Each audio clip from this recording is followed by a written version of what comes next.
मेरी मम्मी 3 साल पहले ट्रेन एक्सीडेंट में गुजर गई थी और मैं अपने मम्मी पापा की अकेली बेटी थी। मेरा नाम साहिदा है। हम लोग काफी साल पहले हैदराबाद शिफ्ट हो गए थे। यहाँ हमारे 2-3 फैमिली फ्रेंड्स के अलावा और कोई रिश्तेदार नहीं था। बस हम तीनों अकेले रहते थे। मम्मी के बाद हम सिर्फ 2 रह गए थे। घर में ही पापा ने जनरल स्टोरी की दुकान खोली हुई थी, जिससे हमारी इनकम होती थी। मम्मी के जाने के बाद मुझे भी तन्हाई महसूस होती थी। सुबह मैं स्कूल चली जाती थी। काम वाली सुबह घर की सफाई वगैरह करके खाना तैयार करके चली जाती थी। स्कूल से वापसी पर हम दोनों बाप बेटी साथ खाना खाते थे। मम्मी की कमी बहुत महसूस होती थी। इसी तरह 1 साल गुजर गया। मैं सोचती कि अगर मुझे मम्मी की इतनी कमी महसूस होती है तो पापा का क्या हाल होता होगा। मैं जवान हो रही थी। मेरा शरीर लड़की से औरत बन रहा था। फिर एक रात को जो हुआ, उससे हम दोनों बाप बेटी की जिंदगी बदल गई। जुलाई की रात थी। बहुत तेज बारिश हो रही थी। बादल बहुत जोर जोर से गरज रहे थे। मैं अपने कमरे में सहमी हुई सोने की कोशिश कर रही थी, मगर डर के मारे नींद नहीं आ रही थी। अचानक से बादल बहुत जोर से गरजा तो मेरी चीज निकल गई और जल्दी से मैं पापा के रूम की तरफ भागी और पापा के बिल्कुल सामने जा खड़ी हुई। सब कुछ इतना जल्दी में हुआ कि मैं यह भी ना देख सकी कि मेरे पापा उस वक्त अपने बेड पर बिल्कुल गलत हालत में कुछ कर रहे थे। पापा को इस तरह देखा तो मेरे होश उड़ गए। मेरा मुंह खुला का खुला रह गया। मैंने बोला, सॉरी पापा, मैं डर गई थी, इसलिए जल्दी में दरवाजा बिना नॉक किए अंदर आ गई। इतनी देर में पापा ने अपने ऊपर बेडशीट डाल ली और घबराकर उठकर बेड पर बैठ गए और बोले, सॉरी बेटा कि तुमने मुझे इस तरह देख लिया। आ जाओ और यहाँ मेरे पास बैठ जाओ। जब बारिश रुक जाए तो चली जाना अपने रूम में। मैंने बोला, मैं अभी चली जाती हूँ पापा, आप डिस्टर्ब होंगे, आप कुछ कर रहे थे। लेकिन पापा ने जवाब देने की वजह मुझे हाथ पकड़कर अपने साथ बेड पर बिठा लिया। पापा, आपने कुछ नहीं पहना, मुझे शर्म आती है। ये कहते हुए मुझे खुद अपने बारे में याद आया कि मैं भी सिर्फ एक पतली टी शर्ट और शॉर्ट्स पहनी हुई थी। जल्दीबाजी में टी शर्ट के अंदर ब्रा भी पहनना भूल गई थी। एक तरफ पापा को मैं उसे हालत में देख चुकी थी और अब वह सिर्फ बेडशीट डाले बैठे थे, और दूसरी तरफ मैं भी उनके बराबर बैठी हुई थी। मेरी सांस फूल रही थी। मुझे उस रात पापा के बराबर बैठकर पहली दफा एहसास हुआ कि मैंने इतनी बड़ी होकर भी अभी तक कुछ नहीं किया था। एकदम कुंवारी थी। अचानक बारिश का शोर और ज्यादा हो गया और साथ ही बादल एक बार फिर बहुत जोर से गरजे। मैं डर के मारे एकदम पापा से लिपट गई। इस तरह लिपटने से पापा की बेडशीट हट गई। मैं कोई 10 सेकंड तक यूं ही लिपटी रही। तब मुझे पता चला कि मैं अपने पापा से लिपटी हुई हूं। मैंने घबराकर पापा से अलग होने की कोशिश की तो पापा ने मेरी कमर से खींचकर मुझे मजबूती से अपने साथ जकड़ लिया और बोले, जानू, ऐसे ही बैठी रहो। पापा से लिपटी हुई। मेरा सर पापा के सीने पर था। पापा, ये आप क्या रहे हैं? मैंने बोला, आज तुम्हारी मम्मी की बहुत याद आ रही है। पापा ने जवाब दिया, जब मम्मी की याद आती है तो आप ऐसे करते हैं। बेटा, वह तुम्हारी माँ थी, लेकिन मेरी बीवी थी, और मियाँ बीवी का रिश्ता अलग तरह का होता है। मैं समझ ही नहीं पापा। मैंने बोला, बेटी, क्या तुम्हें नहीं पता मियाँ बीवी का क्या रिश्ता होता है? पापा ने पूछा। नहीं पापा। मैंने बोला, अब मैं तुम्हें कैसे बताऊं कि मियाँ बीवी में क्या रिश्ता होता है, और इसी रिश्ते की वजह से तुम पैदा हुई और आज तुम यहाँ मेरे साथ बैठी हो। मैंने पूछा, वह कैसे? पापा, मेरी समझ में अब भी नहीं आ रहा था। पापा बोले, शादी के बाद मियाँ अपनी बीवी के साथ कुछ करता है तो फिर 9 महीने बाद बच्चा पैदा होता है। मैं बोली, पापा, अभी भी समझ नहीं आया। पापा बोले, अब इससे आगे मैं जो तुम्हें बताऊंगा उसके लिए तुम्हें भी मेरी तरह कपड़े उतारने पड़ेंगे। क्या तुम तैयार हो? मैं पापा की बात सुनकर पूरी तरह शर्मा गई और कुछ न बोल पाई। मैं कुछ समझ कर बोल पाती उससे पहले ही पापा ने मेरी टी शर्ट निकल दी। आज मेरे अपने पापा जो कुछ भी मेरे साथ करने जा रहे थे, ये मेरी जिंदगी का सबसे अनोखा तजुर्बा था। अब पापा अपनी बेटी के साथ वह करने जा रहे हैं जो पापा मेरी मम्मी के साथ करते थे, और पापा फुल मस्ती में थे। मेरी नजरें पापा की नजरों से मिली और मैंने शर्म से आंख बंद कर ली। आज मैं अपने ही सगे अब्बू से यह सब करवा रही हूँ। हम दोनों बाप बेटी कुछ देर तक लिपटे रहे। फिर पापा ने मुझे रात भर प्यार किया।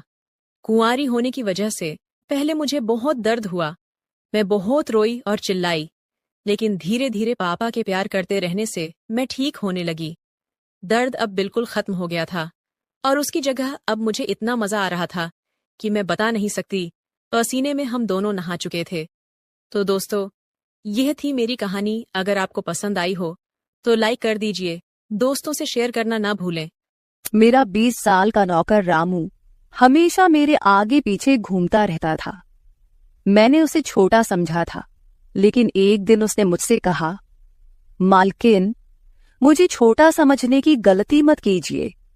उस रात जब मैंने उसे देखा तो मैं आश्चर्यचकित हो गई थी, क्योंकि उस रात रामू ने 20 साल के लड़के की तरह नहीं, बल्कि 30 साल के आदमी की तरह मेरा।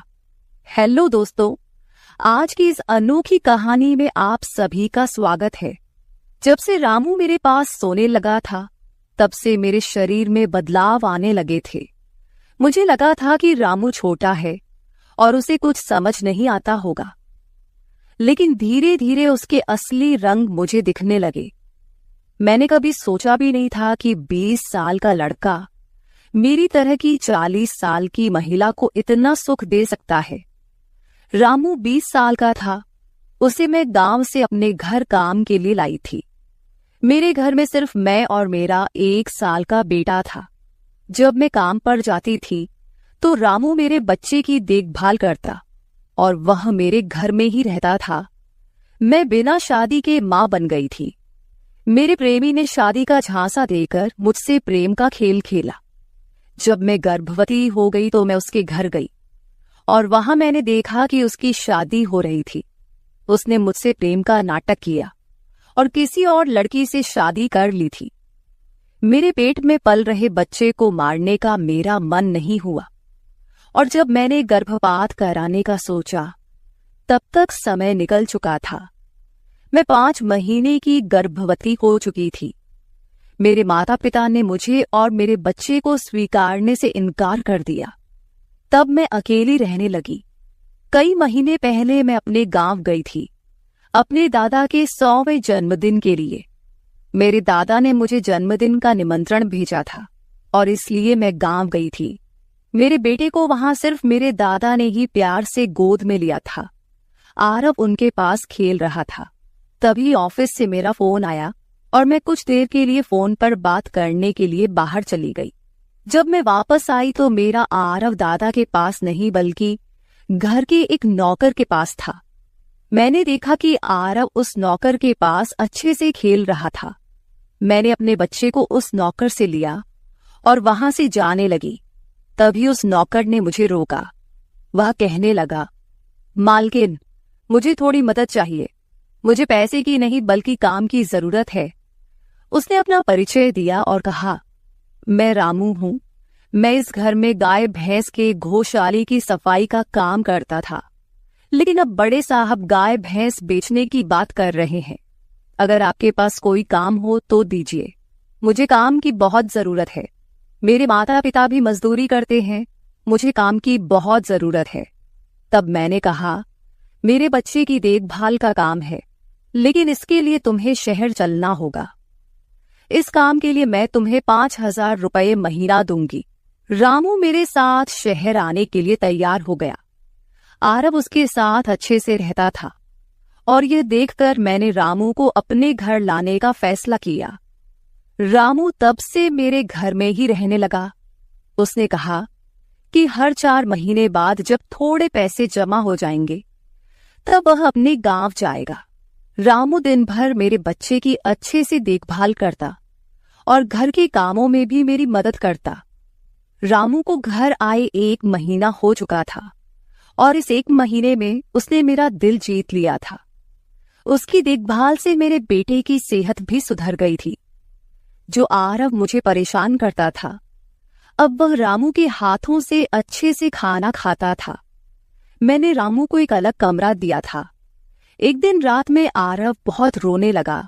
किसी भी तरह से वह शांत नहीं हो रहा था। बच्चे के रोने की आवाज सुनकर रामू मेरे कमरे में आया और उसने आरव को मुझसे ले लिया। रामू के पास जाते ही आरव शांत हो गया था। रात बहुत हो चुकी थी। आरव रामू को छोड़ नहीं रहा था, तो मैंने रामू को अपने कमरे में ही सोने के लिए कह दिया। सुबह जब मैं उठी तो आरव रामू से लिपटकर सो रहा था। उस रात के बाद से रामू आरव के लिए मेरे कमरे में सोने लगा। रामू के आने के बाद सब कुछ अच्छे से चल रहा था। रामू के काम से खुश होकर छुट्टी के दिन मैं उसे मॉल लेकर गई। वहां मैंने उसके लिए अच्छे कपड़े खरीदे और सैलून में जाकर उसकी नई हेयर स्टाइल बनवाई। रामू देखने में अच्छा था, लेकिन वह एकदम साधारण तरीके से रहता था। उस दिन मैंने उसका पूरा लुक ही बदल दिया था। उसे नए अंदाज में देखकर मैं भी उस पर विश्वास नहीं कर पा रही थी। कल तक जो एक साधारण सा नौकर था, वह इतना हैंडसम और स्मार्ट दिख सकता है, इसकी मैंने कल्पना भी नहीं की थी। मॉल से हम घर आए तो आरव आते ही सो गया था। मैंने उसे कमरे में बिस्तर पर सुला दिया और पानी पीने के लिए बाहर जाने लगी। तभी रामू मेरे लिए पानी लेकर आया। पानी पीकर मैंने गिलास रखा और रामू मुझे तब से ही एकटक देख रहा था। जैसे ही मैंने गिलास रखा, उसने मुझे गले लगा लिया। कई सालों बाद किसी पुरुष ने मुझे गले लगाया था। मैंने उसे खुद से दूर किया। तब रामू ने कहा, मालकिन, आपकी वजह से आज पहली बार मैंने खुद से प्यार करना सीखा है। जिंदगी बहुत खूबसूरत है, बस इसे जीना आना चाहिए। आज आपने मेरा कायाकल्प करवा कर मुझ पर बहुत बड़ा उपकार किया है। मैं सच में बहुत अच्छा दिख रहा हूँ। रामू के चेहरे पर खुशी देखकर मैं भी खुश थी। अगले दिन से वह बहुत स्वच्छ और सलीके से रहने लगा था। वह 20 साल का था, लेकिन गांव का लड़का होने के कारण उसकी कद काठी अच्छी थी। वह घर में भी रोजाना कसरत करता था। उसकी लंबाई भी ठीक ठाक थी। मैंने उससे उसकी पढ़ाई के बारे में पूछा था, लेकिन उसने कहा कि अब उसका पढ़ाई से मन उठ गया है। हर सुबह ऑफिस जाने से पहले मैं अपने बच्चे को दुलार कर ऑफिस के लिए निकलती थी। आज जब मैं ऑफिस के लिए निकलने से पहले आरव को चूमने गई, तब वह रामू की गोद में था। अचानक आरव ने अपनी गर्दन घुमाई और मेरे होंठ रामू के गाल पर जा लगे। मुझे बहुत शर्मिंदगी महसूस हुई। मैंने उससे माफी मांगी और ऑफिस के लिए निकल गई। शाम को जब मैं घर आई, तब भी मैं रामू की आंखों में नजर नहीं मिला पा रही थी। रामू ने आरव को खाना खिलाकर सुला दिया था। फिर हम दोनों ने साथ में खाना खाया। खाना खत्म करने के बाद मैं अपने कमरे में गई। वहां मैं अपनी दवाइयां ले रही थी। मुझे माइग्रेन की समस्या थी, उसी की दवा मैं ले रही थी। दवा लेने के बाद भी मेरा सिर बहुत दर्द कर रहा था। मैं अपने कमरे में सिर पकड़कर बैठी हुई थी। कुछ देर बाद रामू कमरे में आया। मुझे इस हाल में देखकर उसने पूछा कि क्या हुआ। जैसे ही उसे पता चला कि मेरा सिर दर्द कर रहा है, उसने मेरे सिर की मालिश शुरू कर दी। रामू की मालिश से मुझे आराम मिल रहा था। धीरे धीरे मुझे गहरी नींद आने लगी। उस रात मुझे बहुत अच्छी नींद आई थी। अगले दिन हमारे ऑफिस में ट्रेडिशनल डे का फंक्शन था और इसके लिए मैंने गुजराती लुक अपनाने का फैसला किया। मैंने घाघरा पहन लिया था, लेकिन स्कर्ट का नॉट बांधने में मुझे दिक्कत हो रही थी। तब मैंने रामू को कमरे में बुलाया और उससे नॉट बांधने को कहा। नॉट बांधते समय उसका हाथ मेरी खुली पीठ पर से गुजर रहा था। मैंने उसे छोटा समझा था, इसलिए मैंने उसे यह काम करने के लिए कहा था। मेरे पास और कोई विकल्प भी नहीं था। तैयार होकर जब मैं जाने लगी तो रामू ने मुझे रोका और अंदर से काजल लेकर आया। उसने मेरे कान के पीछे काजल लगाया और कहा, मालकिन, अब आपको किसी की नजर नहीं लगेगी।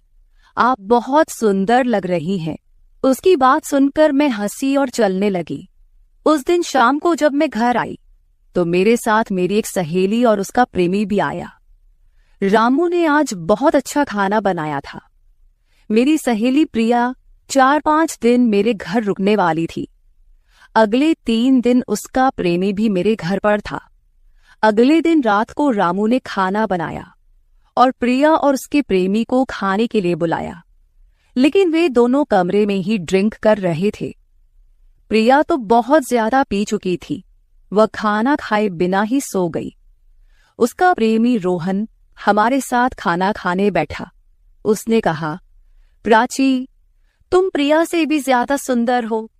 रोहन के बोलते ही रामू उसे गुस्से से देख रहा था। खाना खत्म करने के बाद रोहन अपने कमरे में चला गया।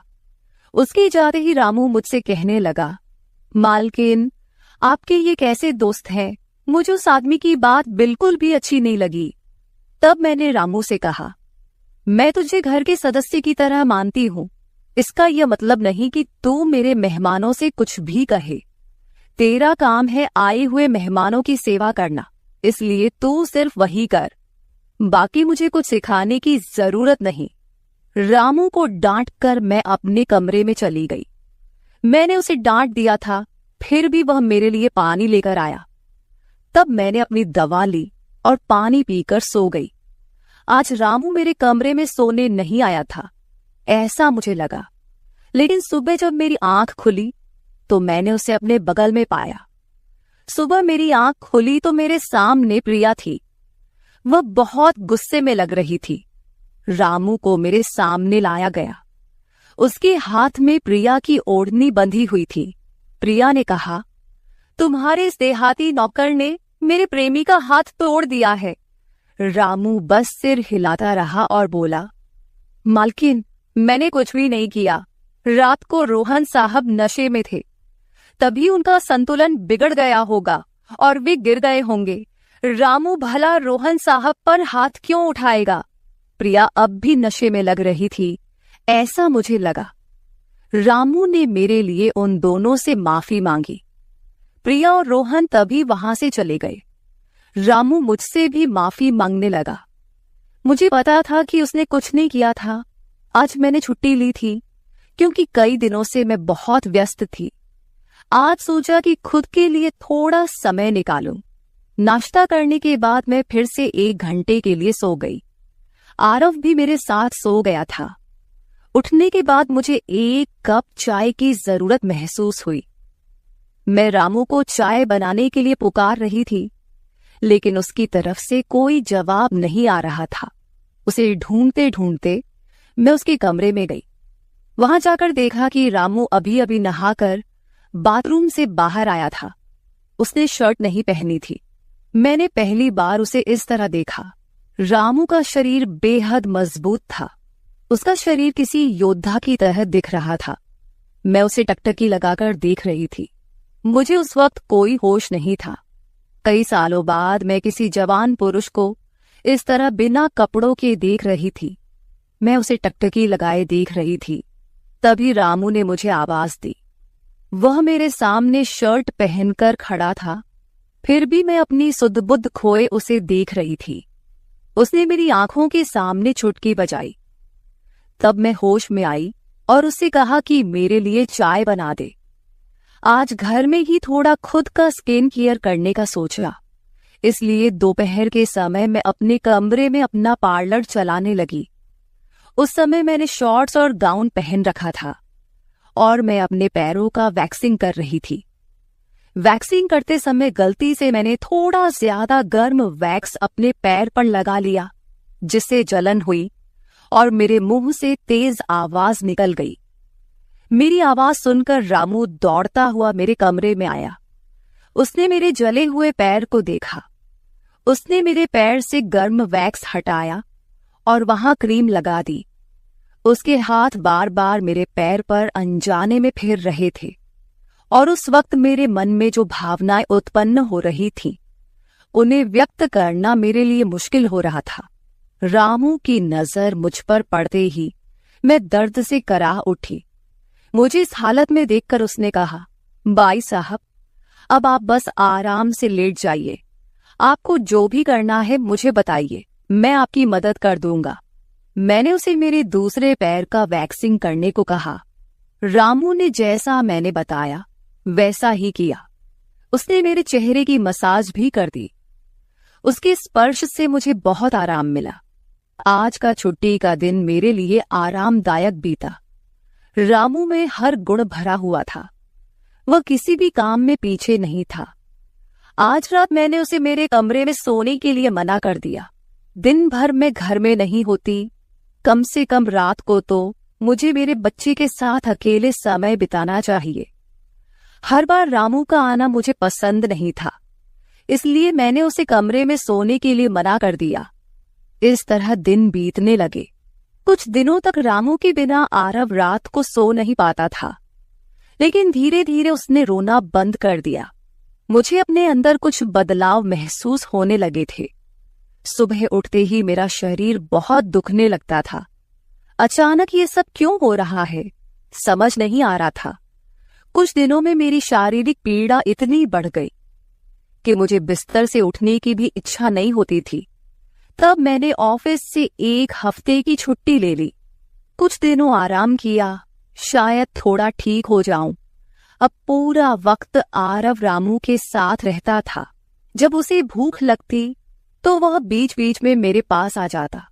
आज मैं अपनी कमर पकड़कर बैठी थी। रात को रामू पानी लेकर मेरे कमरे में आया।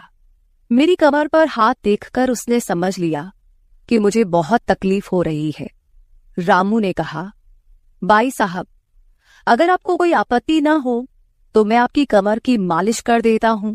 मेरी कमर इतनी दुख रही थी कि मैंने उसकी मालिश के लिए हाँ कर दी, लेकिन उससे पहले मैंने अपने कमरे की लाइट बंद कर दी। छोटे 0 बल्ब की रोशनी में मेरी कमर उसे नहीं दिखेगी, इसलिए मैंने कमरे की बड़ी लाइट बंद करके 0 बल्ब जला दिया। वह जब मालिश कर रहा था, मुझे बहुत आराम मिल रहा था। मालिश करने से मेरी पीड़ा जैसे झट से गायब हो गई थी। मालिश करते समय रामू ने मुझसे पूछा, बाई साहब, आपको आरव के पिता की कभी याद नहीं आती? आप इतनी सुंदर और जवान होकर भी अभी तक अकेली क्यों हैं? उसके सवाल का मेरे पास कोई सही उत्तर नहीं था। मैंने उससे कहा कि शायद तुम्हारे सवाल का उत्तर मेरे पास नहीं है। उस सवाल पर वहीं विराम लग गया। रामू की मालिश से मुझे अच्छी नींद आ गई थी। अगले 2 दिन बाद वह तारीख थी जब मैंने अपने प्रेमी से मुलाकात की थी। आखिर वह दिन आ ही गया। उस दिन मैंने दिन भर अपने मन को किसी न किसी काम में व्यस्त रखने की कोशिश की, लेकिन रात के अंधेरे में मुझे अपने प्रेमी की बहुत याद आ रही थी। आज वह मेरे साथ नहीं था, लेकिन वह मेरे बच्चे का पिता था। आरव को देखकर मुझे रोज उसकी याद आती थी और आज मैं अपनी भावनाओं को छुपा नहीं पाई। मैं अपने कमरे में जोर जोर से रोने लगी। आरव पास में सो रहा था, इसका भी मुझे ध्यान नहीं रहा। मैंने आज अपनी दवाइयां भी नहीं ली थीं।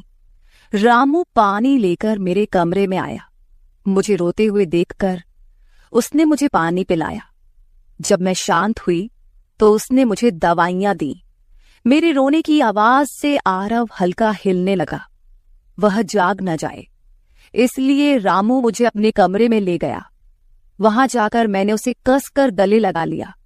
ऐसा लग रहा था कि मैंने अपना होश खो दिया था। मेरा रोने का कारण सुनकर रामू भी शांत हो गया था। वह लगातार मेरे आंसू पोंछ रहा था। रोते रोते मैंने उसका कंधा पकड़ लिया। धीरे धीरे मैंने उसे और करीब खींच लिया।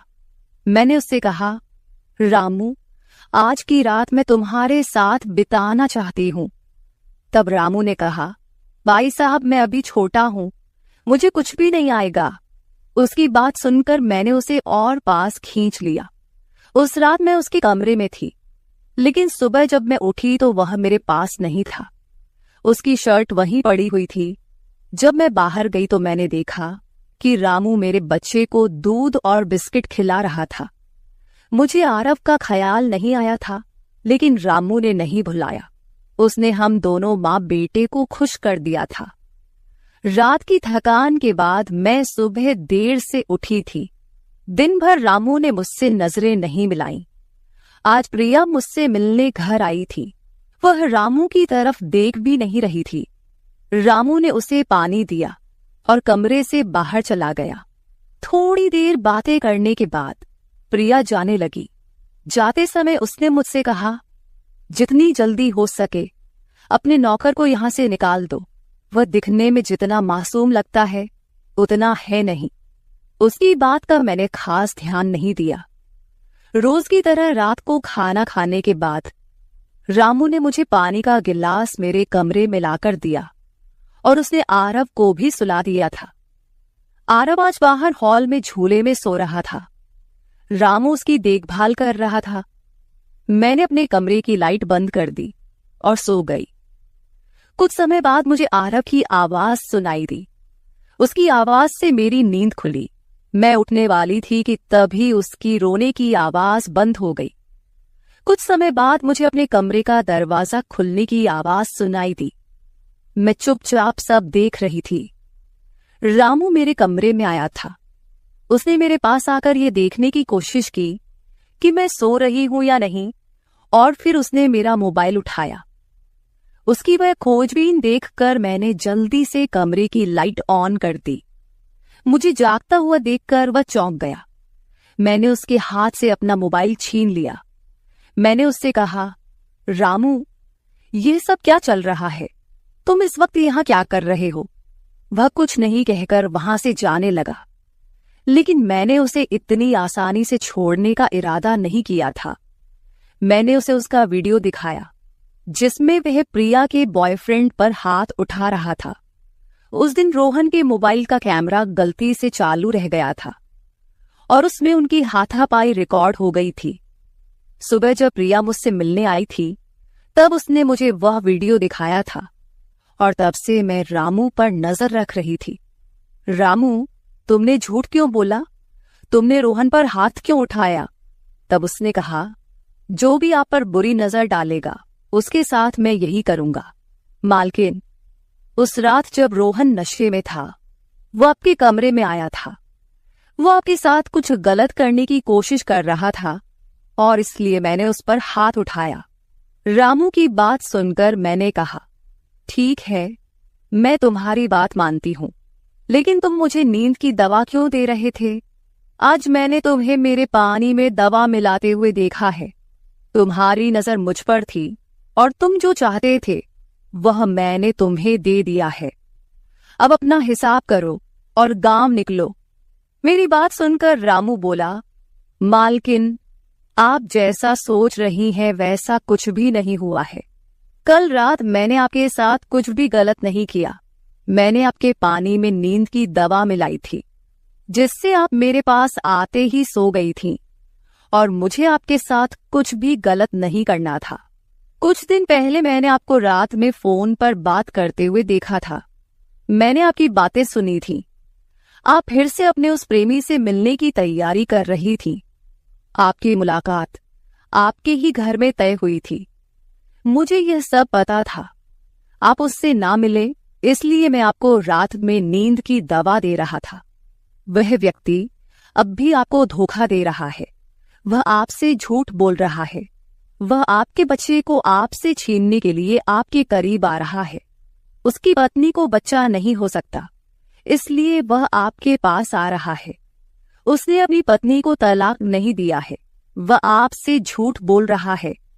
रामू, तुम हो कौन? तुम्हें यह सारी जानकारी कैसे मिली? तब उसने कहा, आपके बाबा साहेब ने मुझे आपका फोटो दिखाया था। मुझे आप पहली नजर में ही अच्छी लगी थी, लेकिन बाबा साहेब ने यह भी कहा था कि आप शादी के खिलाफ हैं। तब मैंने उनके साथ मिलकर यह प्लान बनाया।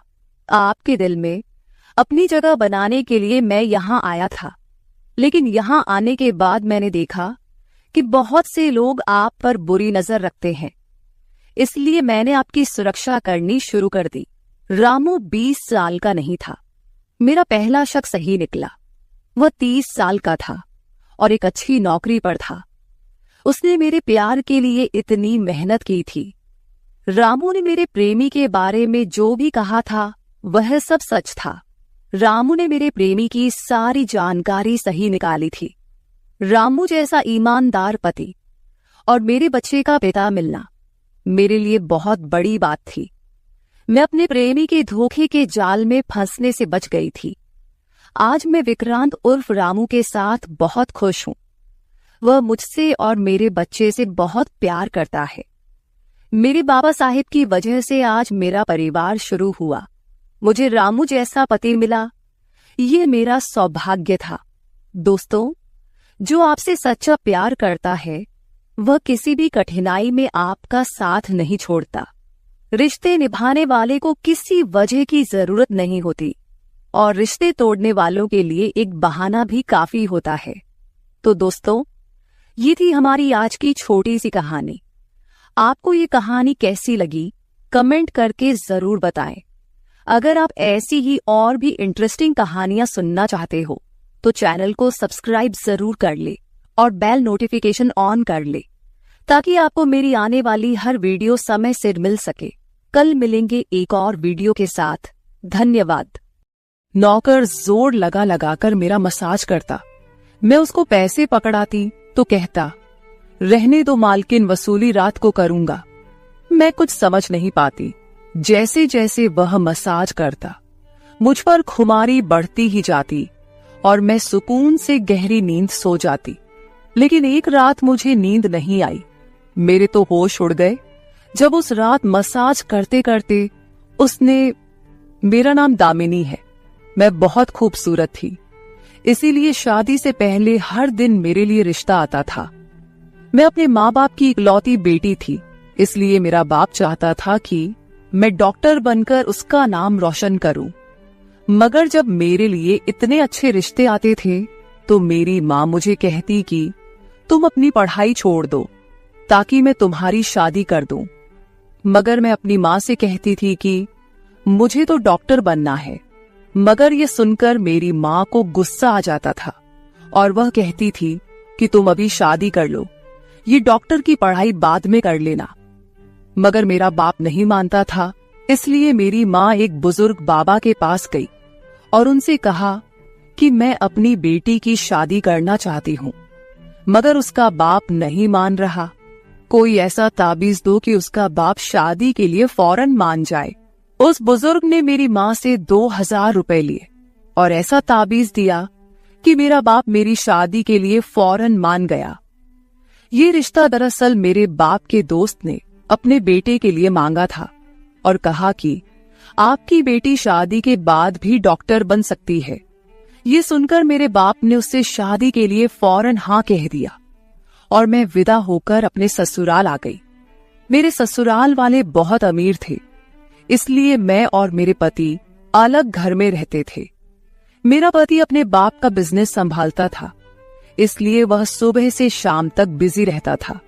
मैं उसके घर गई तो वहां का ऐशो आराम देखकर मैं चौंक गई। मेरे पति ने मेरी सेवा के लिए कई नौकरानियां रखी हुई थी, मगर उसका एक नौकर धीरे धीरे मेरे करीब आने लगा। उस नौकर ने मुझसे कहा कि मैं यहाँ काफी सालों से काम कर रहा हूँ और आपके ससुराल वाले मुझे बिल्कुल घर के मेंबर की तरह ही समझते हैं। ये सुनकर मैंने भी उसे खास अहमियत देना शुरू कर दी। वह एक दिन मेरे कमरे में आ गया। मैं अभी तक बिस्तर में लेटी हुई थी। उसने मुझे थका थका देखा तो कहने लगा कि आप लेटे रहो, थक गई होगी। अगर आपको ऐतराज ना हो तो मैं आपके पैर दबा दूं। यह सुनकर मैं चौंक गई।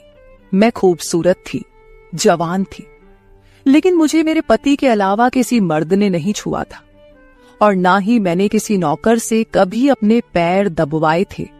इसलिए मैंने फौरन मना कर दिया, क्योंकि मुझे अच्छा नहीं लगता कि कोई पराया मुझे छुए। यह सुनकर वह चुप हो गया और मेरे कमरे से चला गया।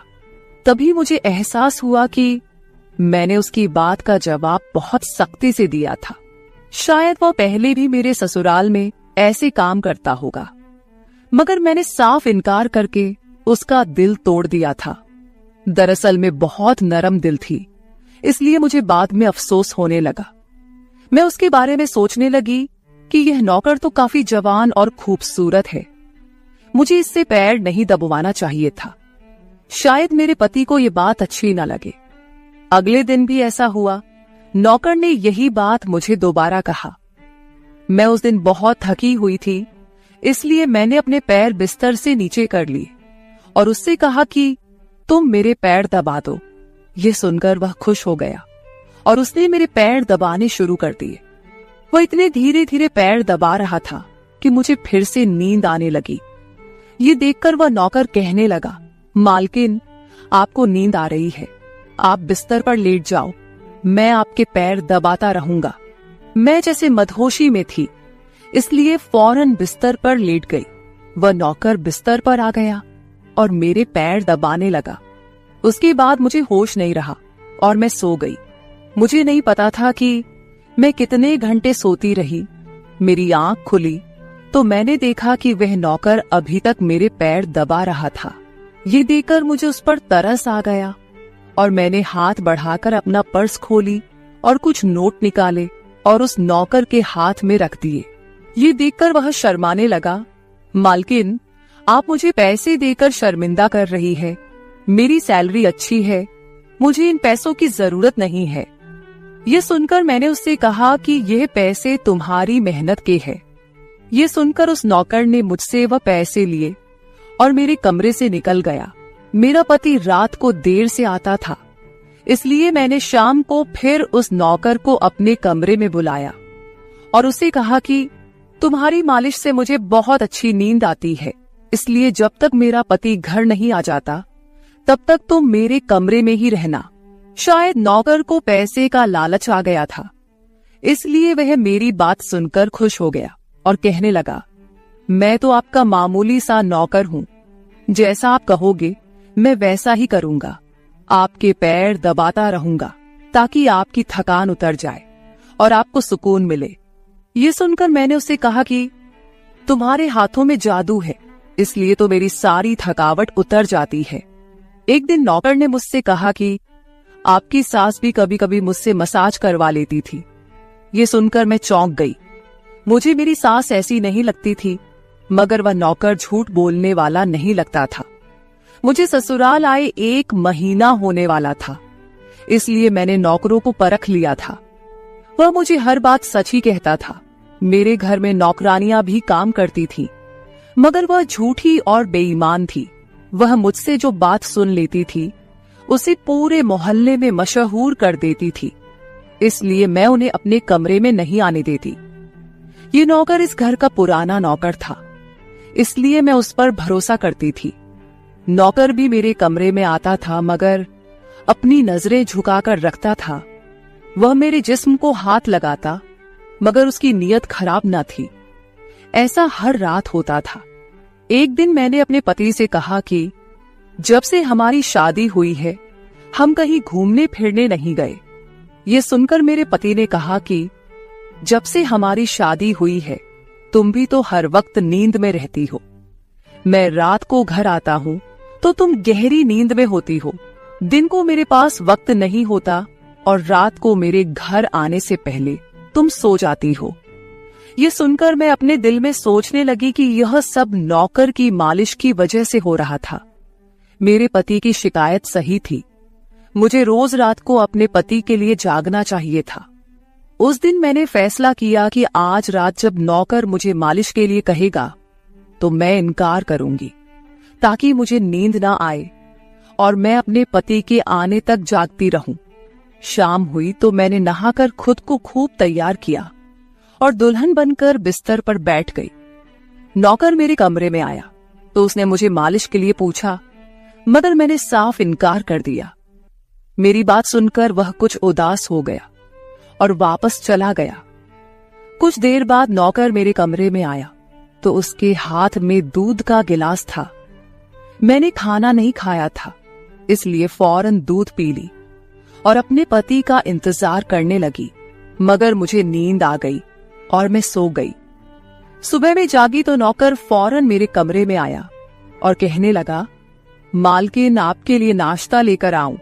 ये सुनकर मैंने अपने पति के बिस्तर की तरफ देखा, वह खाली था। ये देखकर नौकर कहने लगा, मालिक को जरूरी काम था, वह नाश्ता करके चले गए। ये सुनकर मेरा मूड खराब हो गया। मैं रात भर उसका इंतजार करती रही, मगर वह सुबह होते ही ऑफिस चला गया। मैंने नौकर से कहा कि मेरे लिए चाय ले आओ। नौकर कमरे से बाहर निकल गया। तभी मैंने अपने जिस्म की तरफ देखा तो चौंक गई। रात को मैंने दुल्हन का कपड़ा पहना हुआ था, मगर अब मेरे जिस्म पर कोई और कपड़े थे। मगर मैंने अभी जेवरात पहने हुए थे। मेरा सर भारी होने लगा। मुझे ये सोचकर चक्कर आने लगे कि रात को मेरे साथ क्या हुआ था। और मेरे कमरे में कौन था और उसने मेरे साथ क्या किया था, मगर मुझे कुछ याद ना आया। मेरा दिल घबराने लगा और मैंने अपना सर पकड़ लिया। मेरा पूरा जिस्म दर्द कर रहा था, इसलिए नौकर चाय लेकर आया तो मैंने उससे कहा कि मेरा जिस्म दबा दो। यह सुनकर वह बिस्तर पर आ गया और मुझे दबाने लगा। उस दिन मैं देर तक बिस्तर पर पड़ी रही। उस दिन मेरे पति अचानक घर आ गए। मैंने उसे देखा तो उस पर बरस पड़ी। मैं रात को तुम्हारे लिए दुल्हन बनकर जागती रही, मगर तुम नहीं आए। ये सुनकर मेरे पति कहने लगे, मैं रात को कमरे में आया तो तुम गहरी नींद में थी, इसलिए मैंने तुम्हें नहीं जगाया। ये सुनकर मैं चौंक गई, मगर मेरे कपड़े किसने बदली किए और नींद पूरी होने के बावजूद मेरा जिस्म क्यों दर्द कर रहा है। मैं उलझ गई थी। मेरे पति कहने लगे, अच्छा ठीक है, मूड खराब करने की जरूरत नहीं है। मुझे आज रात एक काम के सिलसिले में बाहर जाना है, इसलिए देर हो जाएगी, मगर अभी मेरे पास 3-4 घंटा फ्री है। अगर तुम कहो तो हम अभी कहीं बाहर जा सकते हैं। ये सुनकर मेरा मूड खुद ब खुद ठीक हो गया और मैं सारी रात वाली बातों को भूलकर खुश हो गई। शादी के बाद यह पहला मौका था कि मैं अपने पति के साथ कहीं बाहर जा रही थी। मैं जल्दी जल्दी तैयार होने लगी, जबकि मेरा पति गाड़ी में बैठकर मेरा इंतजार करने लगा। उस वक्त नौकर मेरे कमरे में आ गया और मुझसे पूछा, मालकिन आप कहीं जा रही हैं क्या?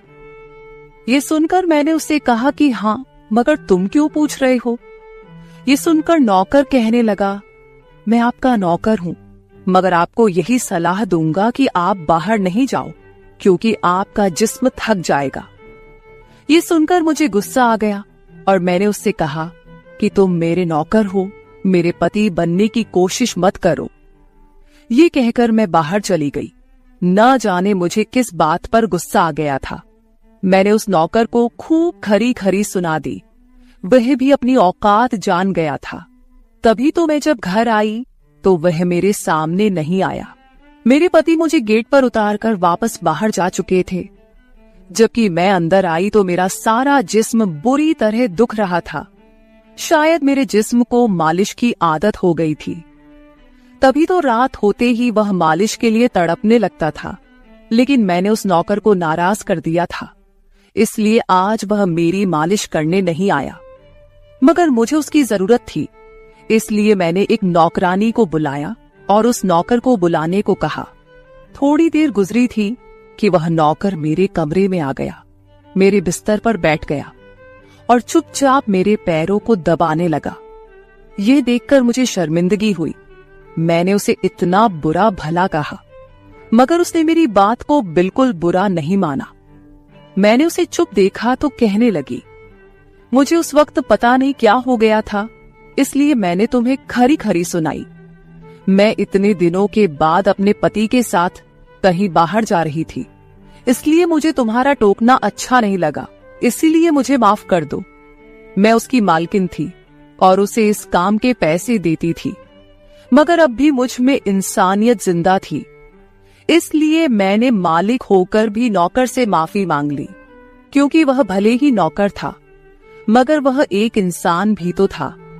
मेरी बात सुनकर वह नौकर कहने लगा, मैं आपका नौकर हूं, इस काम के लिए मैं आपसे सैलरी लेता हूं, इसलिए आपको हक है, आप जो चाहे मुझे कह दे। ये सुनकर मैं चुप हो गई, मगर मैंने सोच लिया था कि आइंदा इससे ऐसा कुछ नहीं कहूंगी। वह उस रात देर तक मेरी मालिश करता रहा और फिर मुझे नींद आ गई। मुझे नहीं पता था कि नौकर मेरे कमरे से कब निकला और कब मेरे पति घर पर आए। मैं सुबह उठी तो मेरा पति बाथरूम में था और बाहर जाने के लिए तैयार हो रहा था। मैं उसे हैरानी से देखने लगी। पता नहीं आजकल मुझे क्या हो रहा था। नौकर की मालिश से मुझे इतनी गहरी नींद आती कि मुझे किसी बात का होश ना रहता था। मुझे इस बात का भी पता नहीं चलता था कि मेरा पति कब कमरे में आता था। मैं सोचने लगी कि इस नौकर की मालिश में ऐसा क्या जादू था कि वह मेरे पति के आने से पहले ही मेरी मालिश करता, तो मैं अचानक गहरी नींद में सो जाती थी। सुबह जब मैं उठती तो मेरा सर भारी महसूस होता और मैं चलने फिरने के काबिल नहीं रहती। मगर यह बात मैंने अपने पति को नहीं बताई, क्योंकि मैं नहीं चाहती थी कि ये बात मेरे पति को पता चले कि मैं उस नौकर से मसाज करवाती थी। एक दिन मेरा पति दिन के वक्त घर पर ही रहा। मैंने नौकर से घर के सारे काम करवाए, अपने कमरे में नहीं आने दिया। नौकर भी घर के सारे काम करता रहा और मसाज वाली बात किसी के सामने अपने मुंह से नहीं निकाली।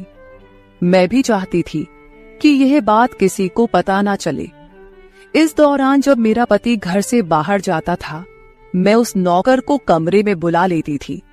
मगर एक दिन मेरा पति अचानक ही घर आ गया और मैं कमरे में थी।